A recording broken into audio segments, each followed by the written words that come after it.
Hello my lovely students, welcome to Ganit Vigyan. मैं हूं Shalini.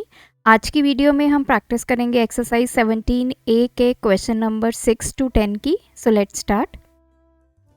State whether the following pairs of lines of और rays appears to be parallel और intersecting.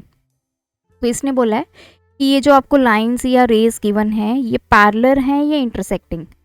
Parallel का मतलब क्या होता है कि ऐसी लाइंस जिनका कभी भी कोई इंटरसेक्शन पॉइंट नहीं आता, मतलब वो आपस में कहीं कट नहीं करती हैं।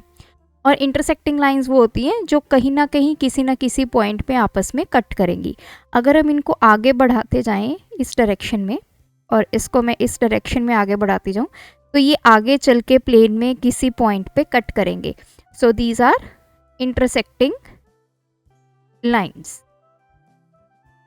इसी का सेकंड है, अब ये जो आपको यहाँ पे लाइंस दे रखी हैं इनको आप आगे बढ़ाते जाइए दोनों डायरेक्शन में, तो ये कहीं ना कहीं आपकी जो है इसी तरह से चलती रहेंगी, ये किसी भी पॉइंट पे जाके कट नहीं करेंगी। अब देखिए आप कैसे जज करेंगे कि कोई लाइंस पैरेलल हैं या इंटरसेक्टिंग है। जो अगर तो उनमें ये जो डिस्टेंस है वो सेम रहता है, जैसे ये डिस्टेंस यहाँ पे भी इतना ही रहेगा, इस पॉइंट पे भी इतना रहेगा। डिस्टेंस अगर इनमें सेम रहता है तो ये पैरेलल होंगी, ये कभी भी कट नहीं करेंगी। वहीं इन केस ये डिस्टेंस कम होता जा रहा है, जब आप लाइंस को बढ़ाते जा रहे हैं तो वो आगे चल के कहीं ना कहीं आपस में कट करेंगी। तो अगर डिस्टेंस सेम चलता जा रहा है तो ये कौन सी लाइंस हैं? पैरेलल।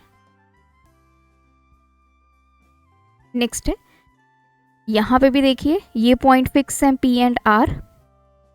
तो जैसे ये लाइंस है आपको गिवन, तो इनको आप आगे बढ़ाते जाएंगे इस डायरेक्शन में, Q वाली डायरेक्शन में। ये फिक्स है, R फिक्स है, तो इसको भी आप S को आगे बढ़ाते जाएंगे। तो देखिए इनमें जो डिस्टेंस है वो सेम रह रहा है, यहाँ पे भी किसी भी पॉइंट पे आप चेक करेंगे। जब आप स्केल से इनको आगे बढ़ाएंगे ना तो वो इक्वल डिस्टेंस ही रहेगा आपका। तो these are also parallel lines. Fourth है, अब देखिए इनको इस तरफ से, जिस तरफ एरो होता है उस तरफ से हम आगे बढ़ा सकते हैं। इसको मैं आगे बढ़ाऊंगी तो किसी ना किसी पॉइंट ऐसा आएगा कि जब ये आपस में ऐसे करके, और ये आ रही है ये, तो ये किसी ना किसी पॉइंट पे जाके आपस में कट करेंगे। क्योंकि यहाँ पे देखिए ये डिस्टेंस ज़्यादा है, आगे चल के ये डिस्टेंस कम हो गया, यहाँ पे ये और कम हो गया, आगे चल के और कम हो जाएगा। तो एक ऐसा पॉइंट आएगा कि ये डिस्टेंस बिल्कुल ज़ीरो हो जाएगा और उसी पॉइंट पे ये लाइंस आपस में कट करेंगी। So these are intersecting lines.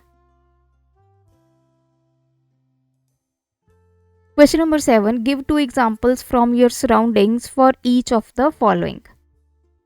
अब पॉइंट की आपने एग्जाम्पल्स देनी है। सबसे पहले पॉइंट क्या है? जो आपका पेन है उसकी टिप ऑफ पेन, या फिर आप पेंसिल भी बोल सकते हो, जिससे आप लिखते हैं उनकी जो टिप होती है वो पॉइंट की एग्जाम्पल है। नेक्स्ट है टिप ऑफ स्क्रू। स्क्रू आपने घर में देखे होंगे, तो उसकी जो कुछ इस तरह से होता है ना आपका स्क्रू, ऐसे करके जैसे ये होता है, ये जो पॉइंट है दिस इज टिप। या फिर टिप ऑफ नेल, ये जो नेल होता है इसकी टिप ऑफ पिन, जो एक छोटा सा पिन आप यूज करते हैं ना, उसकी जो टिप होती है वो भी आप यहाँ पे एग्जाम्पल ले सकते हैं। नेक्स्ट है लाइन सेगमेंट। अब लाइन सेगमेंट होता क्या है? जिसकी एक प्रॉपर लेंथ होती है। अब आपकी नोटबुक है उसकी लाइंस जो प्रिंट की होती है जिस पे आप लिखते हैं, रजिस्टर की लाइंस हो गई, लाइंस ऑफ रजिस्टर या नोटबुक। पहली तो एग्जांपल ये है, उसको आप जो है मेजर कर सकते हैं। आपकी रजिस्टर की लाइन को आप स्केल से मेजर कर सकते हैं कि वो कितने सेंटीमीटर की है। देन और लाइन सेगमेंट क्या होती है? जहाँ पे लाइंस बनी हो। अब फॉर एग्जांपल कोई आपका टेबल है जिसके ऊपर लाइंस बनी है, या फिर आपकी चेयर है, चेयर की जो लेग है, लेग ऑफ चेयर, उसको भी आप मेजर कर सकते हैं, वो भी एक तरह की लाइन सेगमेंट है। या फिर आपके टेबल का टॉप। तो जो चीज़ भी ऐसी लाइंस जो आप मेजर कर सकते हैं वो होती हैं लाइन सेगमेंट्स। थर्ड है प्लेन सरफेस। तो प्लेन सरफेस की बात करें तो जो आपका पेज है, पेज ऑफ योर नोटबुक या पेज ऑफ योर बुक, वो क्या है, एक प्लेन सरफेस है। नेक्स्ट, आपका जो टेबल है, टेबल का टॉप है, वो भी एक तरह से क्या है, प्लेन सरफेस है। आपकी वॉल है, वो भी क्या है, प्लेन सरफेस है। तो आप इस तरह से जो भी सराउंडिंग में आपको कोई प्लेन बिल्कुल सरफेस दिखाई दे रहा है उसकी एग्जांपल ले सकते हैं। नेक्स्ट है कर्व्ड सरफेस। अब कर्व्ड सरफेस किसका होता है? सबसे पहली एग्जांपल हमारे माइंड में आती है बॉल। नेक्स्ट, और क्या हो सकता है? माउस की आप एग्जांपल ले सकते हैं। कई माउस होते हैं बिल्कुल कर्व शेप में होते हैं ऊपर से। और एग्जांपल्स क्या हो सकती हैं? जैसे आपके टायर्स होते हैं, कार के टायर्स होते हैं या साइकिल के टायर्स देखिए, तो अगर आप ऊपर से देखेंगे वो भी आपको एक कर्व्ड सरफेस जो है वो दिखाई देगा। Now question number 8, under what conditions two straight lines in the same plane have no point in common. तो आपने ऐसी कंडीशन बतानी है, हमारे पास प्लेन में दो स्ट्रेट लाइंस है, तो कहते हैं उनमें कोई भी कॉमन पॉइंट नहीं होगा। तो ऐसी कौन सी सिचुएशन होगी? When these two straight lines are parallel to each other। ये पैरेलल का सिंबल होता है, दो लाइंस। तो जब ये दो लाइंस आपस में पैरेलल होंगी तो कोई भी पॉइंट इनमें कॉमन नहीं होगा। पैरेलल कब होंगी? जो इनमें जो डिस्टेंस है वो सेम रहेगा। तो ये ऐसे ही आगे बढ़ती जाएंगी। तो देखिए कहीं भी ये जाकर इंटरसेक्ट नहीं करेंगी और कोई भी ऐसा पॉइंट नहीं आएगा जहाँ पे ये दो वो पॉइंट जो है दोनों लाइंस का कॉमन पॉइंट बोला जाएगा। तो ये तो हमने डायग्राम ड्रॉ कर ली। नेक्स्ट है only one point in common. तो ऐसी लाइंस हमने बतानी है, उनकी कंडीशन बतानी है जहाँ पे एक पॉइंट कॉमन होगा। सो एक पॉइंट कॉमन कब होगा? जब वो लाइंस आपस में क्या करेंगी, इंटरसेक्ट। सी एक लाइन ये आ रही है, दूसरी लाइन ये जा रही है। Let's say this line is A B. अब लाइंस है तो दोनों तरफ आपने एरो लगानी है और ये लाइन है पी क्यू। अगर मैं आज इसको इस डायरेक्शन में आगे बढ़ा दूं तो बी लाइन इधर को मूव हो गया, क्यू इधर को मूव हो गया। तो इनमें एक कॉमन पॉइंट आएगा जहाँ पे ये दोनों आपस में इंटरसेक्ट करेंगे। Let this point is x.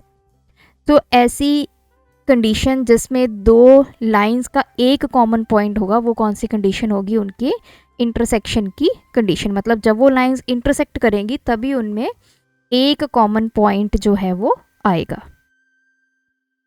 इसी का थर्ड पार्ट है an infinite number of points in common. तो दो लाइंस में infinite number of points common कब आएंगे? जब वो लाइंस आपस में एक दूसरे के ऊपर ओवरलैप करेंगी। लेट्स से ये ए बी है और इसी के ऊपर दूसरी लाइन मैंने ड्रॉ कर दी। लेट्स से वो लाइन है सी डी।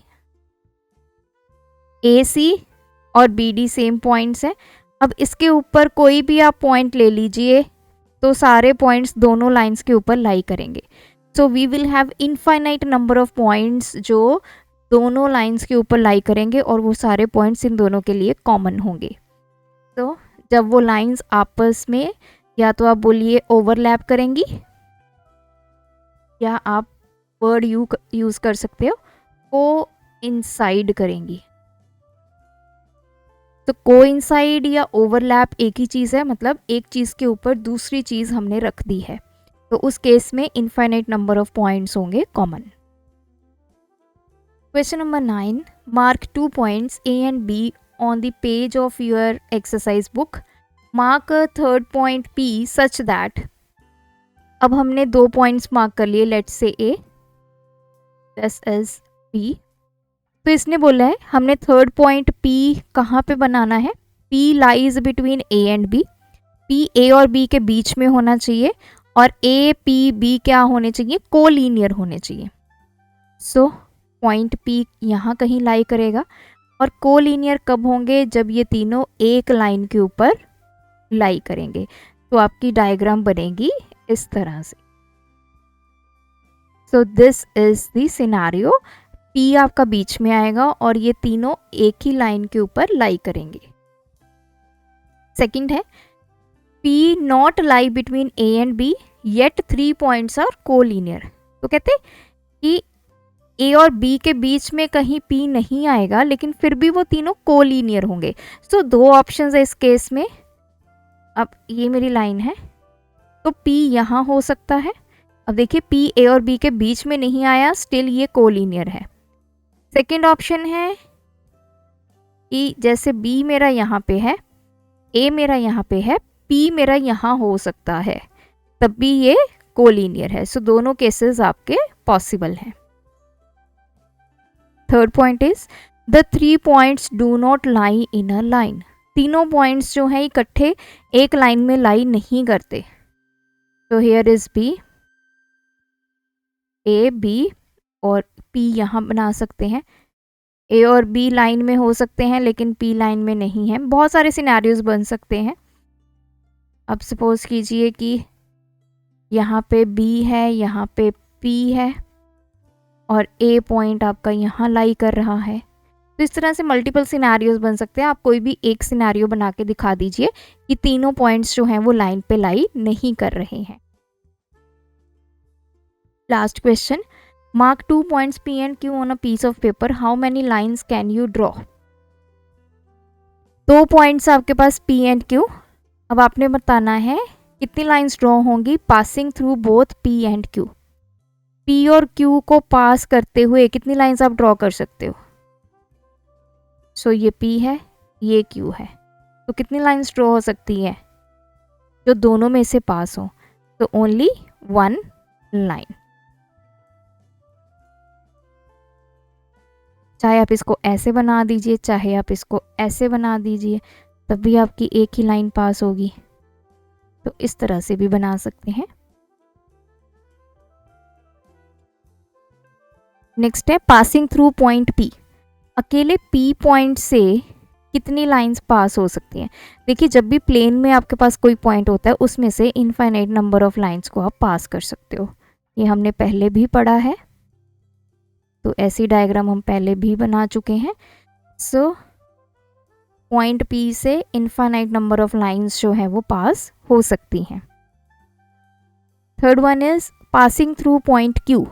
अब ये P है, ये Q है, Q में से कितनी लाइंस पास हो सकती है। Q अगेन हमारा पॉइंट है, तो प्लेन में जब कोई पॉइंट पड़ा होता है तो उसमें से इनफाइनाइट नंबर ऑफ लाइंस को आप पास कर सकते हो। तो इसका आंसर भी क्या आएगा, इनफाइनाइट।